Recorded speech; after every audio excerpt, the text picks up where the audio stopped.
Hi, Achim and Mike van Splunteren from InnerSpace Explorers. Hi. And today we would like to talk about the concept of the thinking diver. You know that this is one of the major concepts and Sure. ideas behind InnerSpace Explorers and our training. Of course, there's all the procedures and the standards, but the main concept is to create a thinking, well-educated person that can make an educated decision based on knowledge and not on somebody telling you, we're doing this because we're doing it for the past 20 years or something like that. Yes, exactly. Yeah. And that's a concept that goes through all our training. I mean, it starts with equipment. We want to have somebody that after the class can make an educated decision because he knows why he needs certain things and why they should be produced in a certain way or shaped in a certain way or whatever. And so yeah, an educated decision, I think, is the best description of it. Yeah. So exactly, and so lots of people look at the internet or something, and they see, like, for example, pockets. I think is a good example. Yeah, good example. They read at the internet that, okay, in right pocket we have what we need, in left pocket we have our backup stuff. And then somebody comes on a course and talk about, okay, you're going to shoot an SMB, so where is your SMB going to be? Yeah, nice discussion. Yeah. You have it every single time. Yeah. Because people think that there has to be the standard. The left pocket has item number 1, 2, 3, 4, and the right pocket has Exactly. item number 5, 6, 7, 8. And that's wrong, simply. Yeah. I mean, it depends. So, it depends on what is in these pockets, and it depends on what you're going to do on the dive. And the SMB is a prime example, right? I mean, Yeah. is it backup, or is it something we're going to use? Exactly, and then the second thing is that some people come up with pre-packed. We do that, by the way, but we come with separated the spool and then the SMB itself. Yeah. So, although I see some, to practice to put it together, I see some value in that. But in reality, you want to use an SMB when you need it, and you might need it for a reason, for a real reason. Especially if I use it as a backup. I mean, if I shoot, let's say, a lift bag in deco dive and the boat runs over and it's coming back down, I mean, I want to get something back up on the surface as fast as I can. Yes, so I do not want to drift somewhere in 30 meters doing deco, watching my partner not getting lost, and then starting to get together these pieces and drop the bolt snap and figure, this is nonsense. Obviously, I want to have this in my left pocket then because now it's backup. Yes, exactly. And I want to have it in my right pocket because it's backup. Sorry for that. Old habits. So I want to get it out as fast as possible and be able to shoot it as fast as possible. So of course it's pre-packed. Yeah. So exactly. So this is the thinking diver. So we don't want to have if you want to shoot an SMB, we need to be able to shoot an SMB ASAP. I always say on my courses, if you see my SMB going up, that means that we have an issue. That we can use this as because something's going on. I need to go up, and I need to shoot it as quick as possible. And we also have these 40 seconds. I mean, we usually say 40 seconds to shoot an SMB because that's what you have as a deep stop. So I can use these 40 seconds for something. And even if I use a second set of 40 seconds, like 40 seconds stay, 20 seconds rise, another 40 seconds, I have 80 seconds to shoot it. But nevertheless, I don't want to take out the lift bag and the spool and get it together. No, it's not going to happen. Yeah, so a few other examples. I like this one particularly. It's on the deco, starting decos and stuff like that. So I've noticed, and you for sure have as well, is that people, again, they watch movies on the internet and they read on forums and stuff like that, and I see people starting the deco, and you watched me, which is of course very important. And now there's a little current. Oh yeah. Yeah, so the whole group tries to maintain this triangular formation, maybe even in some weird place. We'll talk about that later. And somebody's got to do everything to try to stay in position in front of the other guy. You watch me! Trying to back kick because the other one is in front of him. And yeah, of course, this is a moment that maybe, somebody else could look at him from another angle. Yeah. And proper positioning and adapting to the current. And adapting to the and current. not trying to get caught in this standard scenario. I have to be across from my partner. It's nonsense. Yeah. Exactly. And the same thing happens with choosing, your place. Where are you going to do your switch?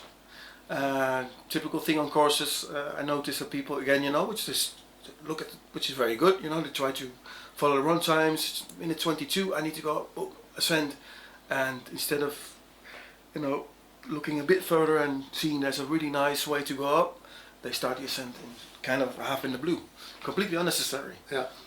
Which eventually could even cause some issues. I mean, it would be a lot safer in a certain way to be, next and have reference to. Yeah. I mean, we obviously train for that. I mean, we have the blue water ascent. I mean, even in recreational level 1, we start that because we want people to be safe and able to be in blue water. And it can be beautiful, but if I have a beautiful reef 20 meters next to me, I mean, why would I do a blue water ascent? I mean, that's ridiculous. Yeah. Coming back but to people don't see it. Yeah.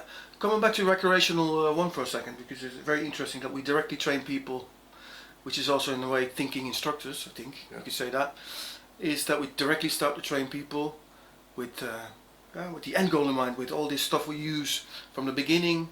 And we do talk about this already, about the pockets, what you put in the pockets, to try to educate people. SMB, a prime example. I mean, if you ever been on liveaboard or somewhere, I mean, you have people with hundreds of dives, and then this dive guide jumps in front of them and tells them how to shoot an SMB. Put this 10 meters of line out in the water and this little weight going down and the SMB and yourself going up entangled and bullshit, all of this.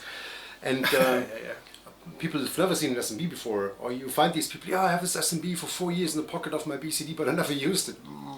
Yeah, so it's an essential part of recreational diver level 1, because we want people to be on that, and it's not technical. It's something every diver. Basic stuff. Yeah, every diver should be able to do that. Exactly. So just a little side note.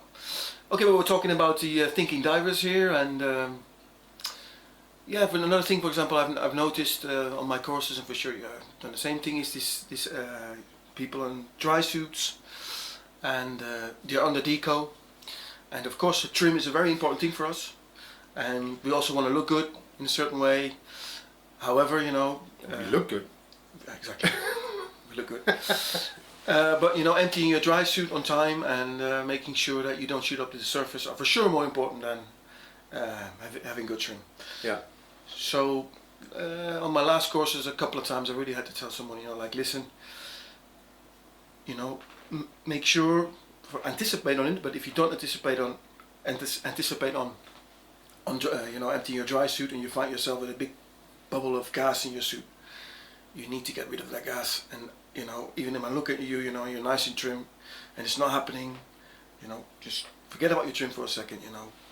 And get the shit out of your suit. Yeah, exactly. But that's also, I mean, the reason for that is that there's too many people with really bad dry suit or no dry suit training at all. I mean, there's still people out there teaching that like BCD on the surface and suit underwater for buoyancy control. I mean, the suit's not there for buoyancy control. Yeah. It's just. Well, that's thinking in a way as well. The matter of comfort and not getting a squeeze and being warm, but for sure not having the amount of gas you need to be properly to be in proper buoyancy.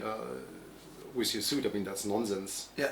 And on top, I mean, a lot of divers being overweighted and then trying to keep buoyancy with their control buoyancy with their suit, which even gives them more gas in the suit. So there's an issue already a couple of steps before that, just in bad training. Yeah, exactly. In wrong training. So that's why we start, directly from the beginning, training people properly.